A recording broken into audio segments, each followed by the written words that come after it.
My name is Asher Layton.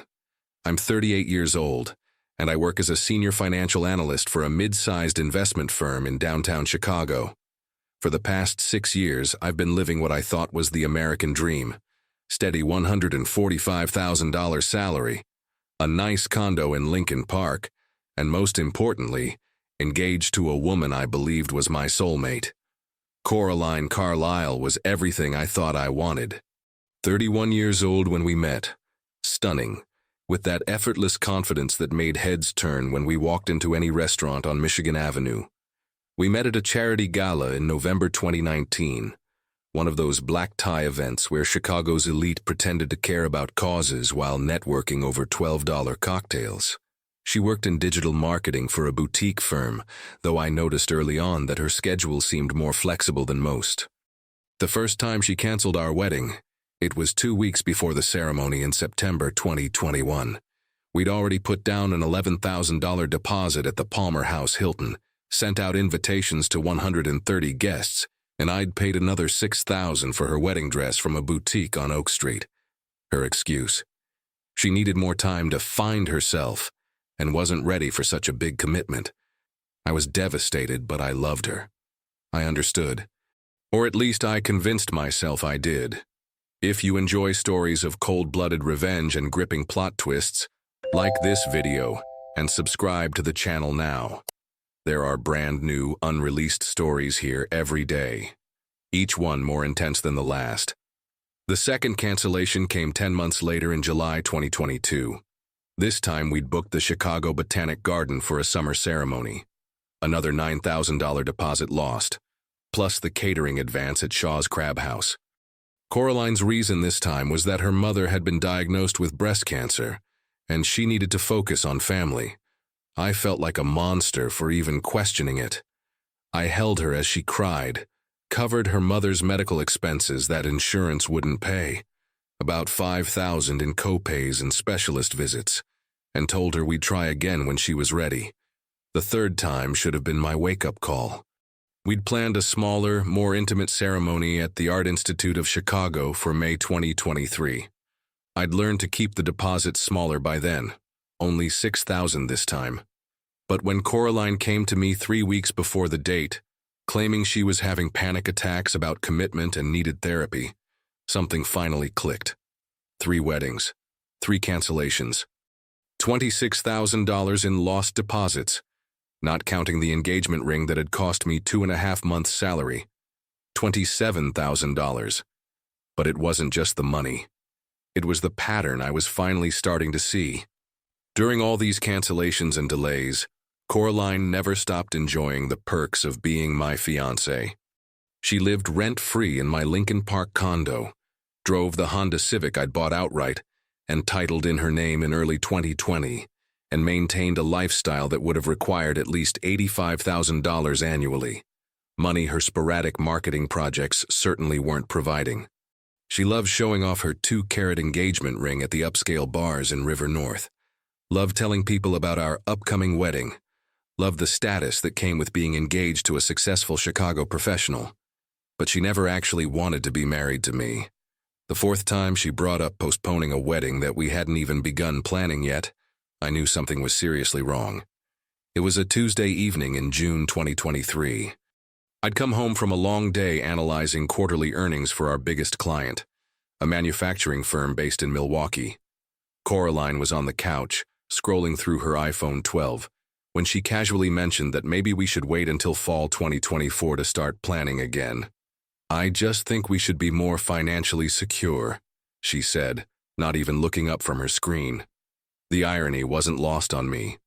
I was making $145,000 a year, had $68,000 in savings, and a retirement portfolio that was outperforming most of my colleagues. Meanwhile, she'd contributed exactly $0 to our household expenses in the past 3.5 years. That night, after she went to bed, I did something I'd never done before. I looked through her phone. I know it sounds like a violation of privacy, and maybe it was. But after 3 canceled weddings and nearly 4 years of financially supporting someone who seemed allergic to actually marrying me, I needed answers. Her passcode was predictable, 11/25, her birthday in November, which I knew by heart because I'd been planning our lives together for years. What I found made my blood run cold. Text messages with someone named Rick M. going back 7 months. Not just friendly messages, intimate ones. Photos I won't describe in detail, but they weren't the kind of images you send to a colleague. The most recent exchange was from that morning. "Miss you already from last night. Thursday can't come fast enough." His reply, "Same here. Our usual spot at 7? I took screenshots of everything using my own phone, my hands trembling as I transferred the images to a password-protected folder on my laptop. Rick M. wasn't some random guy. Based on their conversations, he was married with teenagers, lived in the suburbs, and worked downtown at a consulting firm. They'd been meeting regularly at a Hampton Inn in Schaumburg. The location tags and hotel booking confirmations in their messages made that clear. The worst part wasn't even the cheating, though that felt like a knife twisting in my chest. It was reading messages where she complained about having to play the happy fiancé with me, how she was just killing time, until she figured out what she really wanted. She called me predictable and boring. She joked about how easy it was to get me to pay for everything while she figured out her actual future. I sat in my home office until 3:30 in the morning, staring at the evidence on my screen. 16 years of dating various women, nearly 4 years with Coraline, and this was where it led. Screenshots of betrayal saved in a folder labeled documentation. But here's the thing about being a financial analyst. You learn to think systematically, not emotionally. You learn to assess situations objectively and develop strategies that maximize returns while minimizing losses. As I sat there in the darkness, listening to Coraline sleep peacefully in what I'd thought was our bed, I wasn't thinking about confronting her. I wasn't thinking about screaming or dramatic exits. I was thinking about how to protect my assets and ensure she faced appropriate consequences for her actions. The next morning, I acted completely normal. Made coffee, kissed her goodbye, told her I loved her, all while knowing exactly what she'd been doing. She smiled and mentioned she might work late, possibly grab dinner with a college friend. I knew she was planning to meet Rick M. at that Hampton Inn. Instead of going straight to work, I drove to my attorney's office in the Loop. James Patterson had handled my condo purchase and various investment agreements over the years. He was a no-nonsense lawyer in his mid-50s who understood asset protection. "Asher, what brings you in today?" he asked as his assistant closed the door to his office. "I need to understand my legal exposure," I said. "I'm engaged but not married. We've cohabitated for almost 4 years.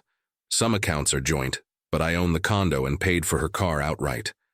I want to know how to disentangle myself cleanly if necessary." James nodded without asking for specifics. That's what I appreciated about him. Professional discretion. He outlined my options methodically. Since we weren't married, and Illinois doesn't recognize common law marriage, I had significant flexibility. The car, being titled in her name and fully paid, was legally hers. The joint checking account could be closed with just my signature, as the primary account holder. The lease was solely in my name. "What timeline are you considering?" he asked. "Just want to understand all possibilities," I said. That same afternoon, I made another decision that would have seemed impossible a week earlier. I hired a private investigator. Sarah Chen operated a discreet investigation service from an office complex near O'Hare.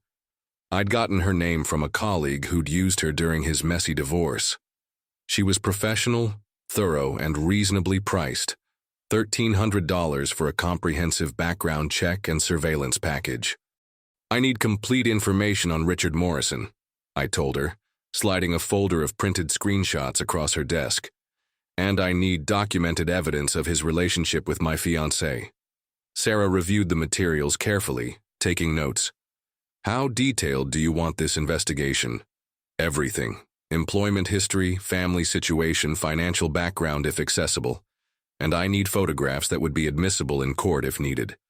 Within a week and a half, Sarah delivered a comprehensive report. Richard Morrison, 42, senior consultant at Accenture, married to Jennifer Morrison for 16 years. 2 teenagers, a daughter who was a junior at Schaumburg High School and a son who was a freshman. They lived in a 4-bedroom colonial in Schaumburg, worth approximately $650,000. His LinkedIn presented him as a devoted family man who posted photos from their annual vacations to the Wisconsin Dells. The surveillance photographs were devastating. Rick and Coraline entering the Hampton Inn together on 5 separate occasions in June and early July 2023. Coraline getting into his silver Camry outside her marketing office. The two of them having intimate lunches at restaurants in Schaumburg and Arlington Heights, acting like a couple planning their future together. But the most valuable information was Jennifer Morrison's contact details. Sarah had located her Facebook profile, Instagram account, and workplace information. She was a bookkeeper for a small accounting firm in Elk Grove Village. While Sarah built my case, I quietly restructured my finances. I opened a new account at a different bank, Chase instead of Bank of America, and gradually redirected my direct deposit. I methodically transferred most of our shared savings to the new account, leaving just enough to avoid immediate suspicion. I updated beneficiaries on my retirement accounts and life insurance. I even rented a P.O. box in Des Plaines for mail forwarding. The hardest part was maintaining normalcy, coming home each evening to someone who was actively deceiving me, who was building a relationship with another man while living off my income. Some nights I'd lie awake listening to her breathe, wondering how someone could be so convincingly affectionate while planning their exit strategy. But I had a strategy too, and I was executing it step by step. The end game began on a Monday in mid-July 2023. Coraline announced she was visiting her college roommate in Milwaukee for the weekend, Thursday through Sunday. I'd heard variations of this story before, and Sarah's surveillance had revealed these friend visits aligned with Rick's business travel. This time would be different. I took Thursday and Friday as personal days, claiming a minor family emergency. Thursday evening, I drove to the Hampton Inn in Schaumburg and confirmed both their vehicles in the parking lot. I took time-stamped photographs from multiple angles, including clear images of both license plates and the hotel entrance. That night, I drafted 2 letters. The first was to Jennifer Morrison. I kept it respectful but direct. Mrs. Morrison, I'm writing to inform you that your husband, Richard, has been having an affair with my fiancée, Coraline Carlisle, for at least 7 months. I've enclosed photographic evidence, text message screenshots, and documentation of their hotel meetings. I felt you deserved to know so you could make informed decisions about your marriage and family.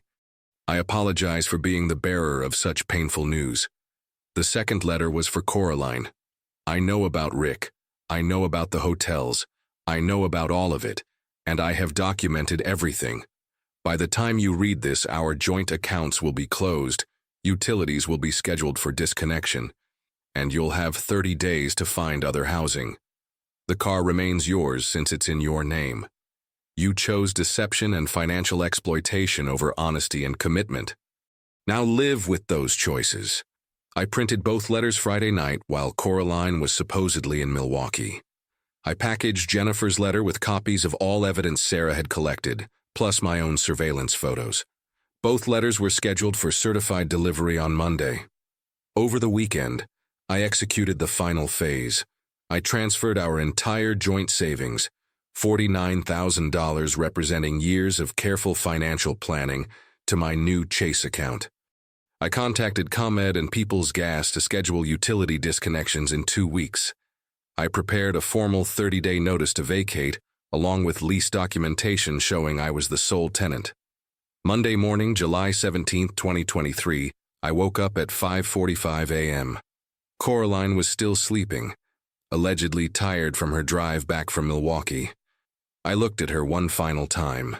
This woman I'd supported emotionally and financially for nearly 4 years, and felt only cold determination. I arranged everything on the kitchen counter. The eviction notice, lease documentation, the empty engagement ring box with a receipt showing I'd returned it for full value, utility disconnection schedules, and her sealed letter explaining everything. By 6:45 a.m., I was driving west on Interstate 88, heading toward Denver and the new position I'd secretly accepted with a financial consulting firm there. The salary was comparable, $148,000 annually. But the cost of living was lower, and crucially, it was over 1,000 miles from Chicago. The certified letters would arrive that afternoon. I was at a gas station outside the Quad Cities filling up and buying coffee when my phone started buzzing. Coraline's name on the display. I let it go to voicemail. Then she called again and again. By the time I crossed into Iowa, I had 18 missed calls and 12 voicemail messages. I listened to the first few out of curiosity. The emotional progression was textbook: confusion, anger, bargaining, panic. First message at 2:15 p.m. Asher, what's all this paperwork? Call me back, I don't understand. Fifth message at 3:42 p.m. This is insane. You can't just disappear. We need to talk. 10th message at 4:58 p.m. Please just call me. I love you. We can fix this. I deleted them all and blocked her number. Sarah called me that evening from my motel room in Council Bluffs, Iowa. Mission accomplished, she reported. Jennifer Morrison received the package at 2:30 p.m. She left work immediately, citing a family emergency. Neighbors observed a heated argument at the Morrison residence around 5 p.m. Rick's Camry was seen leaving with luggage at 6:45 p.m. Any word from Accenture? They received anonymous documentation about Rick's conduct. His LinkedIn changed to "Between opportunities this evening, so draw your own conclusions." I felt vindicated but also strangely hollow. Justice delivered, but at the cost of 4 years of my life. Over the following weeks, through mutual connections and social media, I learned about the aftermath. Coraline had scrambled for emergency housing when the utilities were actually shut off. Her part-time marketing income, maybe $1,200 monthly, couldn't cover Lincoln Park rent of $2,700. She'd moved back with her parents in Schaumburg, which felt particularly appropriate given her previous comments about adults who can't make it independently. Rick Morrison's life had collapsed entirely. Jennifer had shared the evidence broadly, with extended family, their social circle, and their children's school community.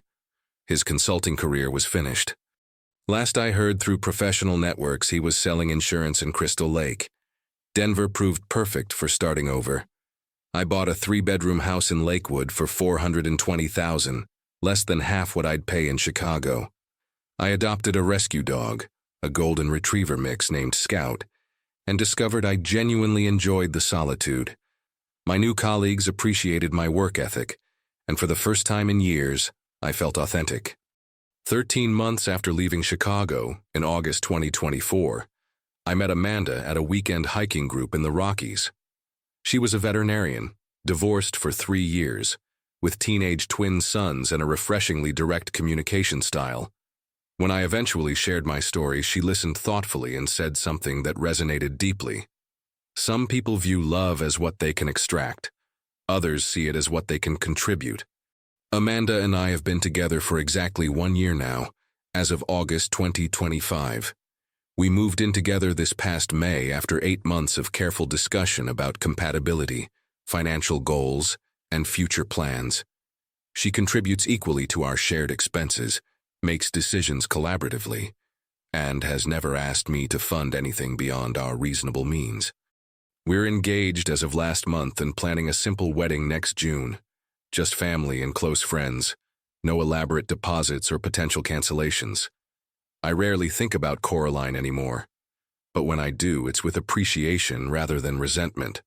She taught me that authentic love requires mutual honesty, shared sacrifice, and genuine commitment to building something together. She demonstrated that financial generosity without emotional reciprocity is just expensive enabling. Most importantly, she showed me that sometimes the most effective revenge isn't confrontation or public humiliation. Sometimes the best revenge is simply refusing to be exploited and creating a better life with someone who actually values what you bring to the relationship. If you enjoyed this story, please like this video and leave a comment telling us what you thought. And if you haven't already subscribed to the channel, please subscribe and ring the notification bell to get alerts about new stories like this one. Thanks for watching, and see you next time.